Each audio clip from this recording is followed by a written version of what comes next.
আসসালামু আলাইকুম প্রিয় বন্ধুরা। আজকের ভিডিও টপিকটা হয়েছে কালীর বাজার তুন যাইতেছি বাজার করে আনন্দপুর যাইবার হতে কিছু কইতেছি আর কি রোডের মধ্যে। তো মনে করেন আমার এক বন্ধু আমারে কালকে কইছে প্রবাসীরা হলেই আমি কিছু কইতাম। আসলে আমার বন্ধুরাও প্রবাসে থাকে।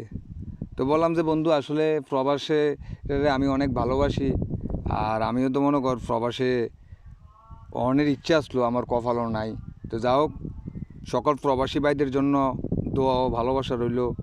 আল্লাহ তাআলা তাদেরকে হেফাজত করো, তাদেরকে মানসিক টেনশান থেকে সবসময় বিরত রাখুক।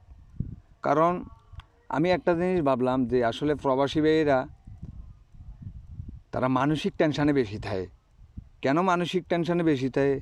তারা সংসারের ফ্যামিলির সুখ শান্তির জন্য প্রত্যেকটা দিন মুহূর্ত বছর কি বছর এই প্রবাস জীবন সোনার জীবনে একবার আঙ্গার কইরা দিতেছে এই প্রবাসে।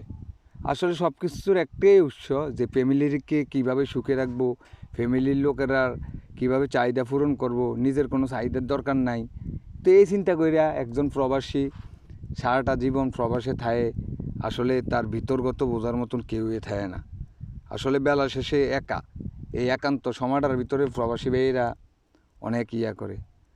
তো এই আসলে অনেক প্রবাসী ভাইয়েরা আছে, আজকে আমি একটা কথা বলবো যে অনেক প্রবাসী ভাইয়েরা আছে মনে করেন ফ্যামিলির সুখের লেগে শান্তির লেগিয়া লাখ লাখ টাকা হাজার হাজার টাকা ইনকাম করে। আসলে ফ্যামিলির অশান্তি বড় অশান্তি এই জায়গাতে তারা পায় না। তো ভাবলাম যে অনেক প্রবাসী ভাইয়েরা মনে করেন স্ট্রোক করে মারা যায়, বিভিন্ন অ্যাক্সিডেন্টে। আসলে শারীরিক টেনশন, মানসিক টেনশানের থেকে মনে করেন আপনি স্ট্রোক করে বিভিন্ন রোগ বালা মুসিবত আইয়ে।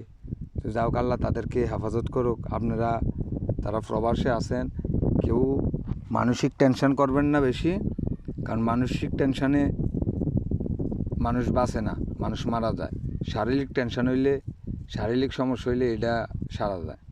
তো আমি দেখছি আমার আশেপাশে আমার অনেক প্রবাসী ভাই বন্ধুরা আছে, লাখ লাখ টাকা কোটি কোটি টাকা আছে, আসলে ফ্যামিলির শান্তি নাই। একটা প্রবাসীর মনের মেঝে এটাই কষ্ট। তো যারা মনে করেন যে মানসিকভাবে বিপদগ্রস্ত তাদেরকে বলতেছি, আপনারা এরকম কোনো টেনশন করবেন না যে এই টেনশনের কারণে আপনাদের শরীরের ক্ষতি হয়। কারণ আপনারা তো জীবনে কিছুই নাই, প্রবাসের এই ধুলাবালু ছাড়া কিছুই নাই। তো আজকে আপনাদেরকে আমি আমার একটা গল্প বলবো। গল্পটা হয়েছে একটা পুরুষের এই দুনিয়ার মধ্যে জ্বালা হয়েছে দুইটা।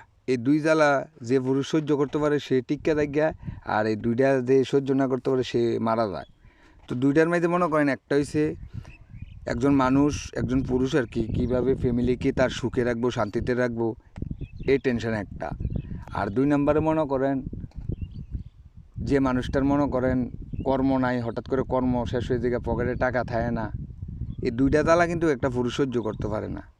তো আমি দেখছি এরকম প্রবাসী ভাইয়েরও আছে, লাখ লাখ টাকা হাজার হাজার টাকা ইনকাম করে ফ্যামিলির জন্য, ফ্যামিলির সবাই প্রতিষ্ঠিত করে, করার পরে দিয়ে সেটা গীতা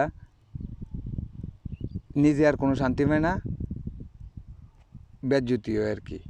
তো যাই হোক, আপনারা এই ধরনের টেনশনটি করেন না, এই ধরনের টেনশন করেন না, এই ধরনের টেনশন করে আপনারা নিজের শরীরের ক্ষতি করেন না। আর সবসময় একটা কথাই আমি কই, আমার করেন, আমরার ছাড়েন। আর মনে করেন সবসময় আমার প্রবাসী ভাইদের জন্য আমার দোয়া ও ভালোবাসা রইল। ইনশাল্লাহ আমি আপনাদের জন্য, আমি ছোটো একজন মানুষ, আমি আপনাদের জন্য দোয়া করি। আল্লাহ তাআলা আমার দোয়া আপনাদের জন্য কবুল করুক, আর আপনারাও সকলে আমার জন্য দোয়া করবেন ইনশাল্লাহ। আর আমার বন্ধু কইছিল আর কি, রিকোয়েস্টে ভিডিওটা করলাম।